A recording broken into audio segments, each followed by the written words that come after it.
Activity 7. Your class is going to visit Riverside Seashore next Sunday. આવતા રવિવારે નદી કિનારે અથવા તો દરિયા કિનારે જાય છે તમારો ક્લાસ મુલાકાતે. વર્ક ઇન ગ્રુપ્સ, ગ્રુપમાં કામ કરો. Take the help of the questions given below, નીચેના પ્રશ્નોનો ઉપયોગ કરો.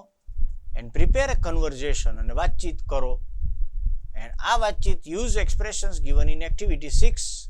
એક્સપ્રેસ યોર વ્યૂઝ, તમારા વ્યૂઝ આપો. Present your views in the class, અને તમારા ક્લાસમાં તમારા વ્યૂઝ આપો. અલગ અલગ રીતે પ્રશ્નો આ પૂછી શકાય અને એના જવાબો પણ અલગ અલગ હોઈ શકે. How will you go? Of course by bus.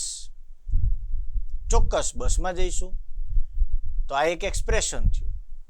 Vote will you carry with you? Certainly our lunch box. ચોક્કસ આપણો લંચ બોક્સ લઈ જઈશું. What will you see? Naturally, we will see the riverside. What games will you play? Of course, we will play football. What else will you do? I think we will play some Antakshari. When will you return? ક્યારે પાછા આવશો? Of course, at 7 o'clock evening. તો આવા બધા જવાબો હોઈ શકે, અલગ અલગ એક્સપ્રેશન આપવાના.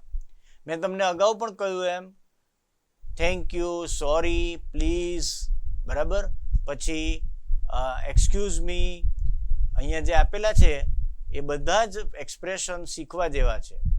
ધેટ્સ રાઇટ, ઓલ રાઇટ, અથવા તો એની વિરુદ્ધમાં કે ના હું એમ માનતો નથી, અથવા you are right, no that's not right, good idea, no that's not a good idea, that's a good point, but that may not be true, અથવા that may be true. I agree, I don't agree, I agree with you, I don't agree with you, I completely agree with you, I completely do not agree with you, અથવા I am not sure that I agree with you, મને ખાતરી નથી.